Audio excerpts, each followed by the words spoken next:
Welcome back to the Deep Dive, the show really designed to give you that shortcut to being genuinely well-informed. That's the goal. Cut through the noise. Exactly. We sift through the week's tech sources, pull out the essential bits, the surprising facts, the crucial context. Yeah. So you are ready for any tech conversation. Making sense of the flood. Precisely. And today, we're diving into the Tech Ctrl+Alt+Read newsletter. It's the June 29, 2025 edition, number 13. Great curated stuff in here. Always a good read. And the trending headline, it really jumped out. We're talking about something genuinely cool, how used EV batteries are, well, powering the next generation of AI. Now that's an interesting intersection. Sustainability meets high-performance computing. Right, so get ready. We're going on a pretty rapid journey. Startups, funding, security, AI innovations. It's all curated just for you. Let's do it. Okay, let's jump right into that headline story. Sustainable AI infrastructure.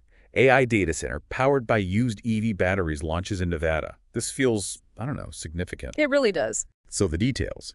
June 26th, Redwood Materials. The battery recycling folks, they teamed up with an AI infrastructure company, 𝐄𝐩𝐢𝐬𝐬. Right, 𝐄𝐩𝐢𝐬𝐬. They do those modular data centers. Exactly. And they unveiled North America's biggest off-grid microgrid at Redwood's campus in Sparks, Nevada. And the specs here are pretty impressive. It's not just a concept. Tell us about it. Okay, so we're looking at a 12-megawatt power plant, but the storage is key. 63 megawatt hours. That's, well, huge. 63 megawatt hours. That sounds like a lot. It is a lot. To give you a sense, that could power maybe 5,000 homes for a day. And the really clever part, it's fueled by hundreds of repurposed EV batteries, second life batteries. Oh, wow. Hooked up with solar. Yeah, paired with the solar array. Yeah. And this whole setup directly powers one of 𝐄𝐩𝐢𝐬's Spark modular AI data centers. And inside that, 2,000 high-performance GPUs. 2,000 GPUs running off old car batteries in the sun. That's amazing. It really is. And connecting this to the bigger picture, it's more than just recycling. It's a potential blueprint, right, for a more distributed AI power grid. Distributed, meaning not relying solely on the main grid. Exactly. This is the first big deployment from Redwood's new division, Redwood Energy. Their whole idea is giving a second life to EV batteries that still have, say, 50 to 80% capacity left. Before they get fully recycled. Right. Right. Use them for stationary storage first. This could seriously help scale AI sustainably, especially given how much power AI needs. We're talking massive energy demands. And the immediate benefits are pretty clear, I guess. It's faster to deploy, maybe. Low carbon. Fast, low carbon, and potentially cost effective. Yeah. A way to scale energy for AI. And Redwood's capacity. Yeah. They're already processing, 20 gigawatt hours of used batteries a year? Over 20 gigawatt-hours annually, yeah. And they plan to expand that storage deployment to 20 gigawatt-hours by 2028. That's a huge commitment. A proper circular economy, meaning cutting-edge tech. So as you're listening, what stands out to you about this? It kind of makes you rethink energy for our digital future, doesn't it? Definitely food for thought. Okay, shifting gears now. From sustainable power to, well, the power of money. Let's look at startups emerging, VCs, funding. Always a busy section. Never stops. So a couple of big ones jumped out. Polymarket, that decentralized prediction market platform. Ah, yes, using blockchain for forecasting. Interesting space. They're apparently nearing $200 million in funding, pushing their valuation over $1 billion. A unicorn in prediction markets shows the interest there. And then there's Meta. Reports say they're in talks to raise, wait for it, $29 billion from private equity. $29 billion, wow. Okay, that signals a massive strategic push. Probably AI, right? Has to be, mostly. Yeah, I mean, if we look at what this means, it's not just the amount of money, but where it's going. Prediction markets like Polymarket exploring new info aggregation models. And Meta, well, that's a generational bet on AI infrastructure and R&D. Preparing for an AI-first world. Absolutely. That's where they see the next big value creation. Which leads us nicely into how companies are actually using that kind of money. Strategic moves. Acquisitions, IPO, corporate strategy. Always a lot happening here, too. Okay, so Rubrik acquired Database. They work on platforms for large language models, LLMs. Right, aimed at enterprise AI adoption and data security. Makes sense for Rubrik. And Meta, again, reportedly talking about acquiring Play AI. That's a voice cloning startup. Voice cloning, interesting. Deeper push into AI audio, maybe for the metaverse or, other applications. And the talent wars continue, don't they? Oh, fiercely.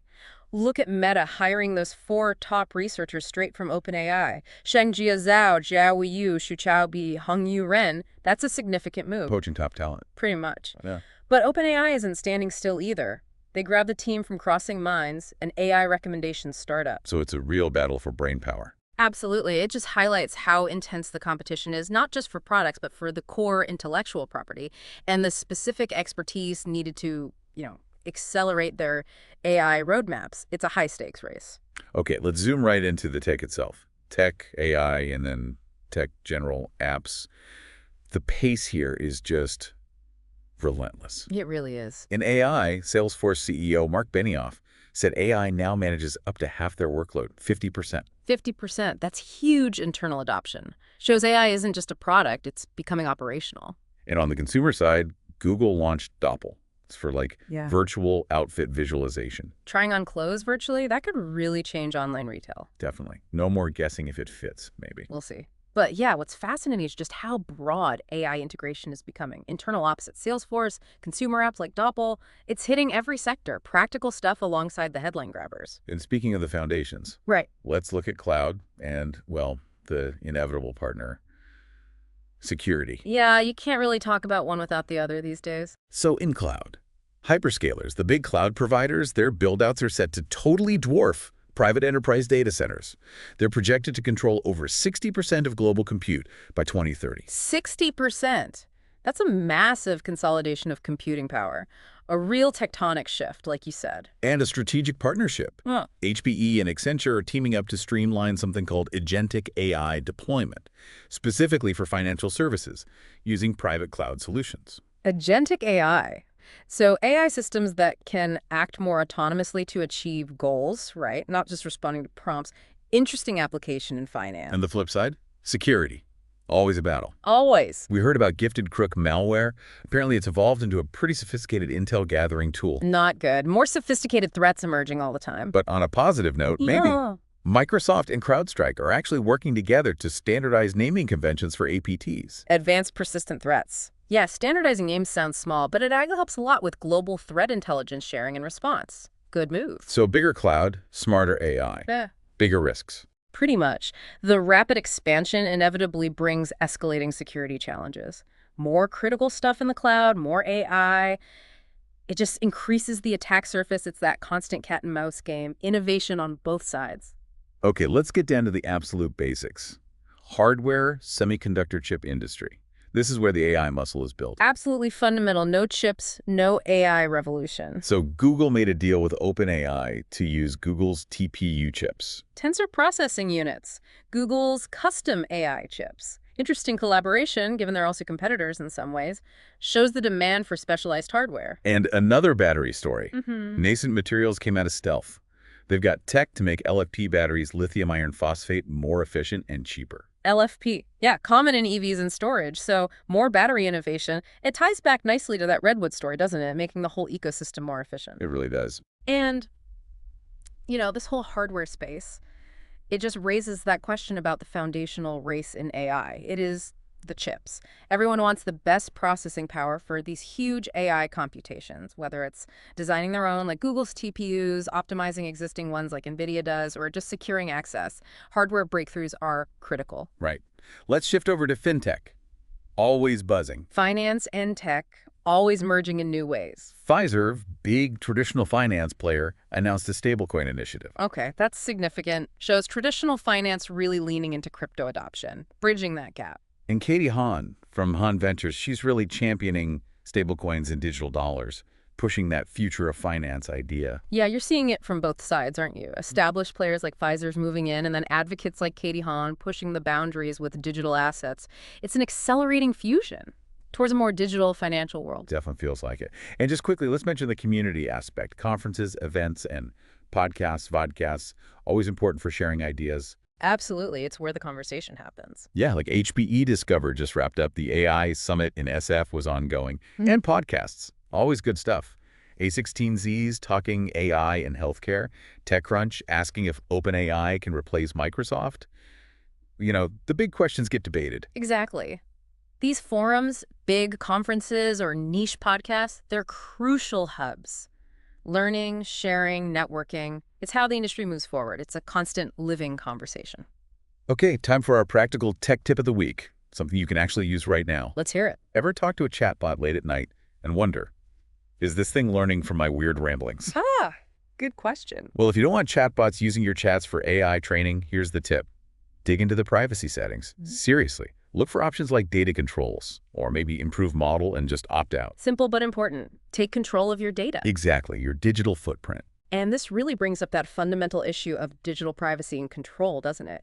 Especially with AI. These models learn from vast amounts of data, so knowing how yours is used and having control, that's crucial.